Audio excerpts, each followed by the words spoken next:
Want to know the perfect length for an athlete's yoga session? It's probably way shorter than you think.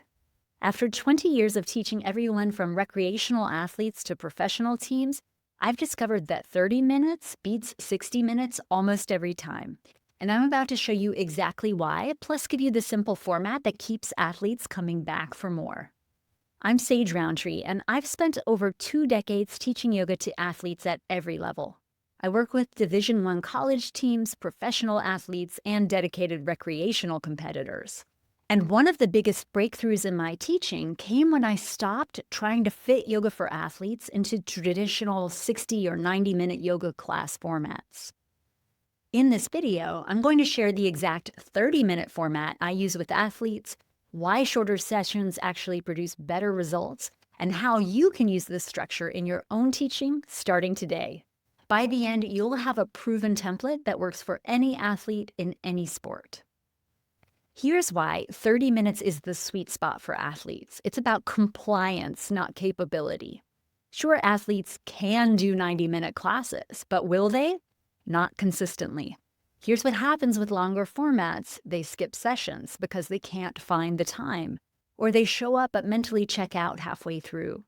They view yoga as this huge time commitment that competes with their actual training.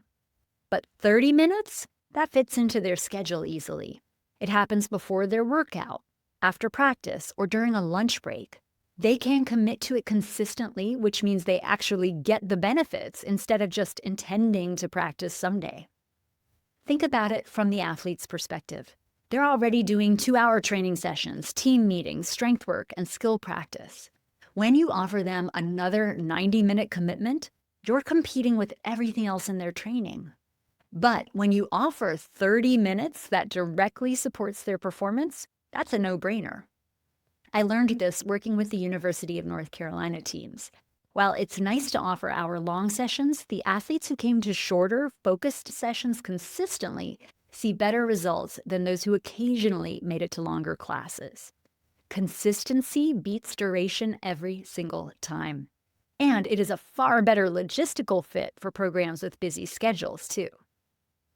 So here's the exact format I use. 5-15-5-5. 5 minutes of centering, 15 minutes of key movements, 5 minutes of specific stretches, and 5 minutes of relaxation. Let me break down each piece. We start with 5 minutes of centering. This is where athletes transition from whatever they were doing into practice. Simple breathing exercises, a brief body scan, or some basic grounding movements goes here. Nothing fancy. The goal is to help them arrive mentally and physically. For example, I might have them lie down on their back or their belly and just notice their breath for 2 minutes. Then we do some gentle spinal waves or cat-cow variations for 3 minutes. That's it. We're not trying to warm up their entire body. We're helping them shift gears. We move into 15 minutes of key movements. This is the heart of the session.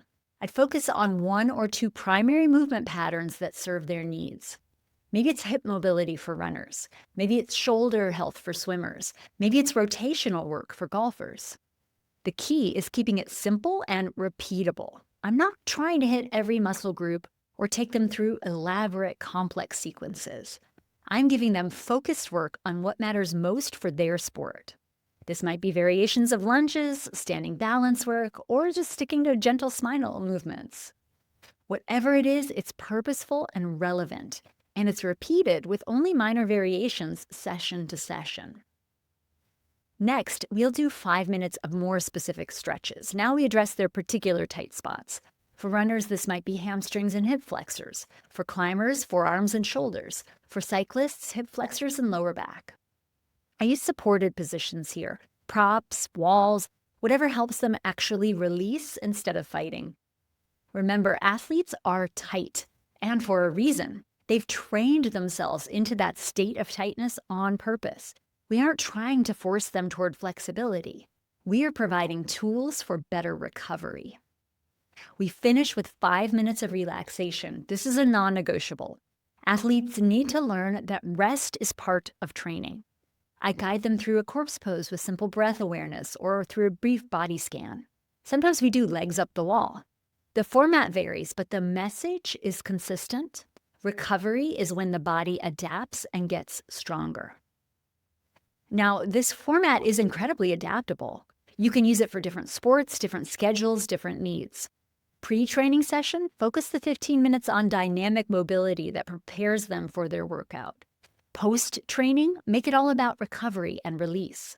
Competition week, emphasize the centering and relaxation portions.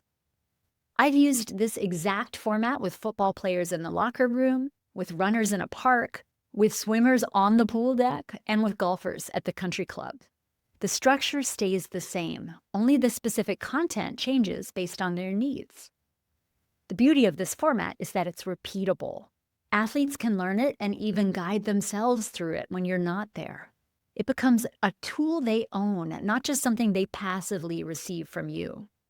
Let me give you a real example. This summer, I worked with the entire UNC football team in training camp. They wanted to build balance in space. I offered 30-minute sessions that built on each other week to week.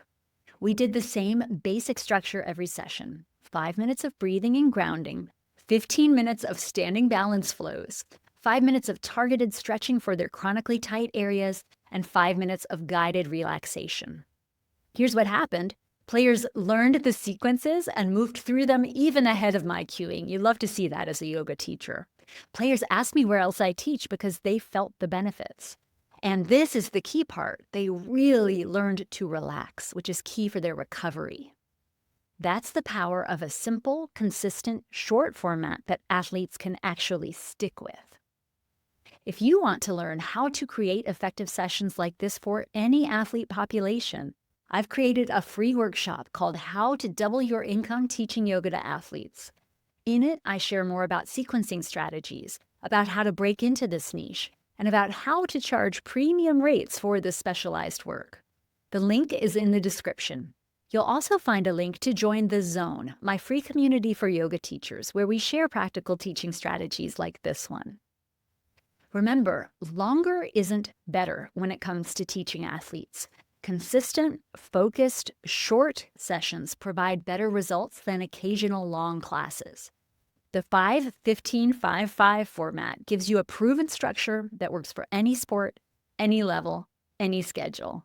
Give this video a thumbs up if you found it helpful, and subscribe for more practical teaching strategies. Drop a comment and let me know, what's the biggest challenge you face when planning sessions for athletes? I read every comment and I would love to connect.